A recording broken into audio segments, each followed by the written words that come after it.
On today's episode, we are going to take a look at Draftkings, the sports betting company. They just reported earnings, so let's get started.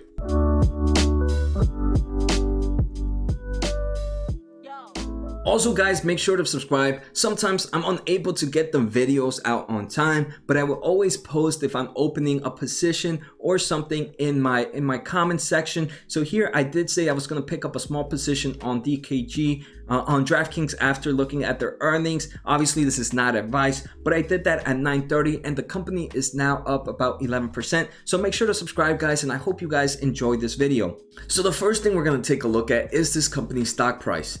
And right now this company is up about 6.5%, and right now is Friday at 9:55 in the morning. I honestly was hoping to have this video before the market opened, but there was just so much information that I wanted to take a look at before posting the video. So as we all know, this company became DKNG on April 23rd when it merged with another company, and we're going to talk about that in a bit. But if we compare this to April 23rd, this company is up already 50% in just the past what, not even 3-4 weeks. So in today's episode, what we're going to do, we're going to take a look at the earnings results. We're going to take a look at the presentations, at their 10Q report, their balance sheet, and their future growth estimations for this company. So the next company I actually wanted to do for videos is VTIQ, but I'm not sure how many people want me to do this. So if I get 30 thumbs up on this video, and let me know in the comments that you guys want me to do this video, I will do this video next. And this is the new Tesla, which people are calling. So I've already done a bit of information, but I'm pretty excited if you guys would want me to do this video, I can go ahead and dig some more information. All right, so let's start off with this company's earnings results. Draftkings reported their Q1 earnings, and this was the first earnings this company did publicly as Draftkings. So Q1 GAAP earnings per share were a loss of negative 18 cents, which actually missed by 2 cents. Revenue for this company was 88.5 million. So this is a very small company if it's only providing that kind of revenue. You know, if we looked at plenty of other companies providing in the billions, tens of billions of revenue. So this is a very small company, but we can see this revenue grew 30% compared to the same time last year. And you might be like, hey Jose, how can they say 30% growth if this company just went public? Just because the company went public doesn't mean when they're private they don't collect the information. So when they're private, they still have private investors that they need to show information to. So they compare it to that information. And revenue actually missed by $15.83 million in revenue. And that's actually a big portion of revenue missed. But we can see one thing we are going to see is this is a heavy grower. So normally when I see double digits, especially 30% and higher, heavy growth, we usually see a negative earnings per share, especially when we have that low revenue. And we're gonna see is this company is using most of its money to develop its features, to acquire more customers by marketing, by advertising, by adding more employees so they can sell to more customers and develop even better stuff. So right now they're in a state where they want to get as much customers as they can, even if they're losing money in the short term, because in the long term it's gonna end up being a great thing for the company. One thing with growth companies like this, and we're going to take a look at the balance sheet, is these companies need to make sure they have a very, very strong balance sheet, because that will show that even if they burn money, they will be able to survive. So that's a very important part that we're going to take a look at later on through this episode. So looking ahead, Draftkings does not anticipate an impact or long-term plans due to COVID-19. And if you guys don't know, Draftkings is pretty much one of the top dogs in online betting. So right now, even we are going to see this company is doing ways to mitigate that there's no sports happening right now. But because it is an online platform, it's not a brick and mortar place that has been closed down. So this company has been adapting to the current state of the market, which I think is actually pretty cool. But because it is not a physical place, it doesn't have to shut down. And that has helped this company continue to grow and continue to not see an impact for the year. All right, so then let's take a look at their earnings presentation. I highlighted some of the cool information that were there, but you guys can find all this information in the Investors Relations website if you want to learn more. First, this company, the way this company did its IPO was a little different than most companies. Most companies actually go through this IPO process, which takes some time. What DraftKings ended up doing is it ended up merging with this other company, SB Tech, which was already a public company. So when they merged, it was able to go IPO a lot faster. And that's why we saw in that stock chart that we saw some time before then that this company actually had a running stock price, but it's because it was running as SB Tech before. So now that once they merged, it actually became the ticker became DKNG. So they're showing us the two companies and how they're growing. So right now, old DraftKings, so this is before SB Tech, old DraftKings generated $89 million of net revenue. This was a 60% increase before pre-COVID-19. So this is actually a pretty big deal. And it is a 30% year-to-year increase after the COVID-19 effect. So COVID-19 actually took a nice impact, did take a nice hit, but even with that nice hit, this company still saw 30% year-to-year growth. If COVID-19 wasn't a thing, this company would have seen close to 60% in revenue growth, and that to me shows that this is a strong growing company. The SB Tech year-to-year saw a 3% increase, and if it wasn't for that COVID-19, they would have seen a 19% increase pre-COVID-19. We're going to see how DraftKings has quickly created new content to keep players engaged during COVID-19, and we're going to take a look at that later. And next, this company is well positioned in the balance sheet, which is something I really wanted to see, and we're going to take a look at deeper into this company's balance sheet. But right now, this company has about $450 million in cash, and it's burning about $15 to $20 million in monthly cash right now with no sports. So in theory, this company, if it's burning about 20 million, it has about about close to 2 years that this company will be able to survive if no major sports come back. And this is assuming the same growth that's happening right now. If their other content that they just provided increases, that monthly cash burn will start to decrease. So this company, just from looking at that, is in a well position to be a strong grower. We see that double-digit revenue growth, and we see that high cash balance sheet compared to the amount of cash burn is doing monthly. So now let's take a look at the launch new content that this company is doing. So right now, there are no sports happening. So this company is actually pushing into esports. And actually, I did not know. I did a video on DraftKings about 5 days ago, and this was one part I did not know. I did not know that they started doing esports. So they're doing betting now on like Call of Duty esports, fantasy esports, Rocket League, Madden, and they're also doing fantasy sports right now. So all this is helping them engage more customers, and all these are contents that they have created. Well, most of these are contents that they have created after COVID-19. So this company is pretty smart and is pretty well at adapting with its current market, and the company that's able to adapt to its current market, I think, is a great thing. Unfortunately, right now, I feel like even though esports, I am very bullish on esports, it is still nowhere near the caliber of regular sports. So but it is smart that this company moved into this earlier, so now it'll be able to keep up with that trend. As esports grow, esports betting will start to grow, and I do feel like in the future this will be a very big part of this company's total revenue. And DraftKings, I'm jumping into this company's earnings report now. I'm probably doing this back and forth, but right here, DraftKings also launches a series of pop culture free-to-play pool contests that cover topics from democratic debates, TV shows like Survivor, The Last Dance, and Top Chef.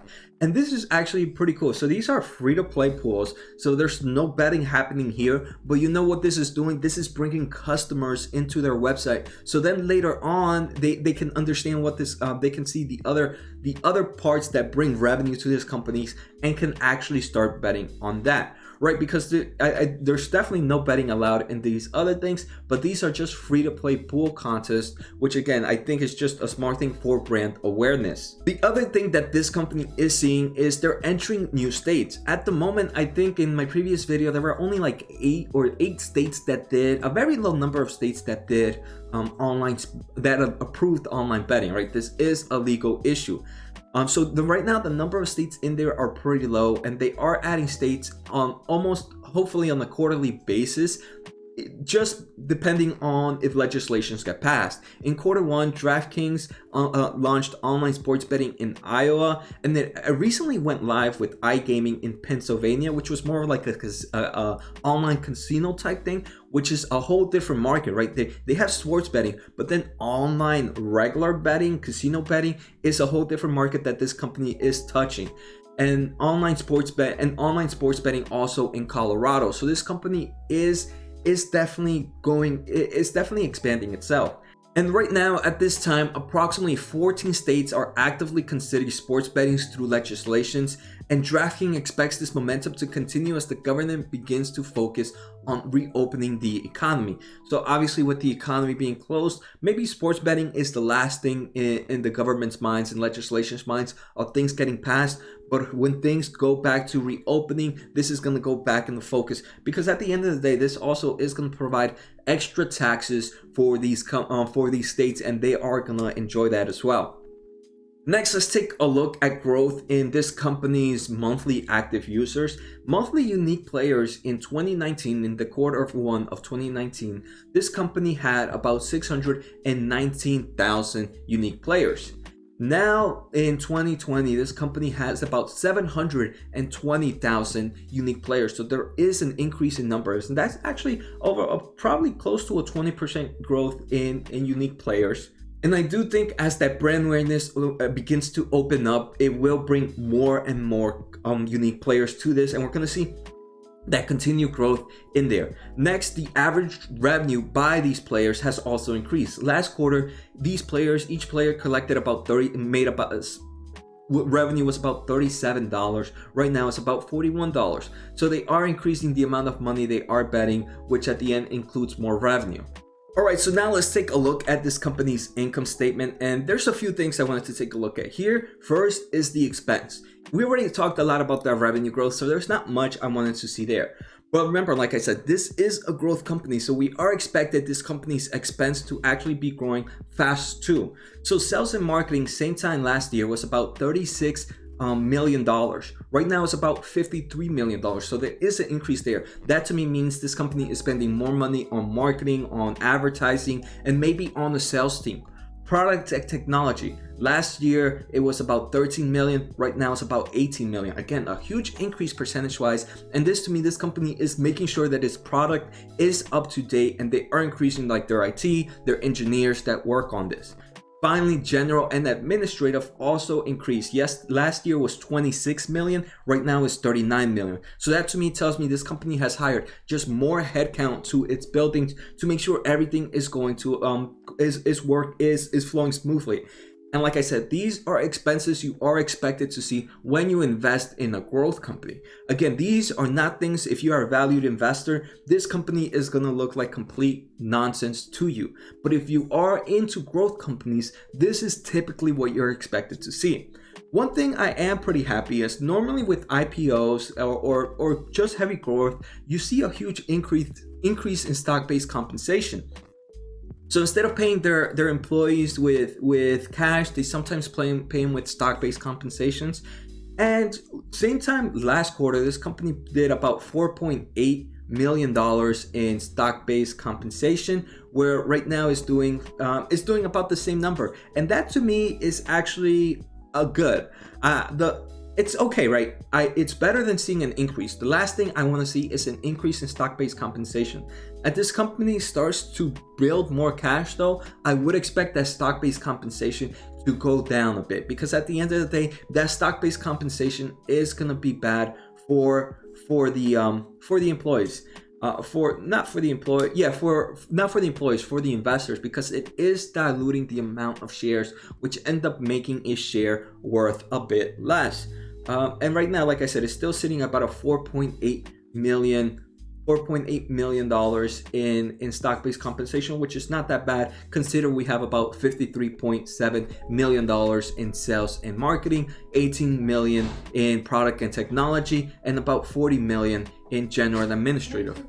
Alright, so next let's take a look at this company's balance sheet. In this company's balance sheet, total current assets, this company has a really low amount of cash at hands, which is actually not that bad of a thing. But here I was trying to see, normally these are in thousands, but no, these are actual values.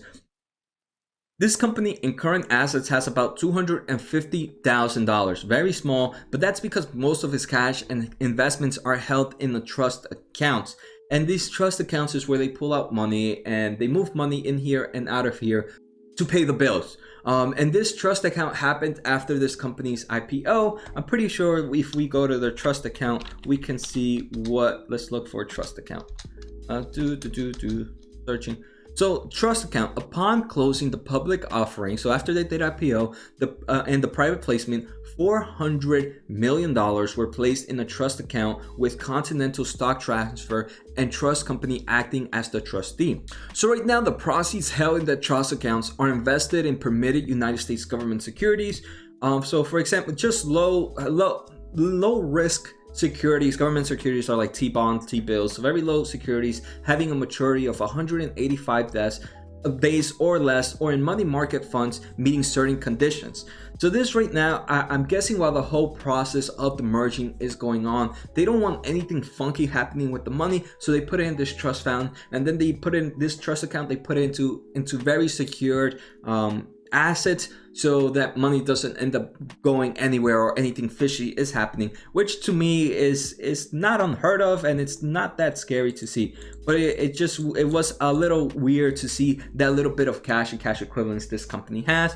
And remember, it has about $450 million of cash and cash equivalents, and it's only burning about $15 to $20 million a month with no sports. So with no major sports and no other growth, this company can last, like I said, for 2 years.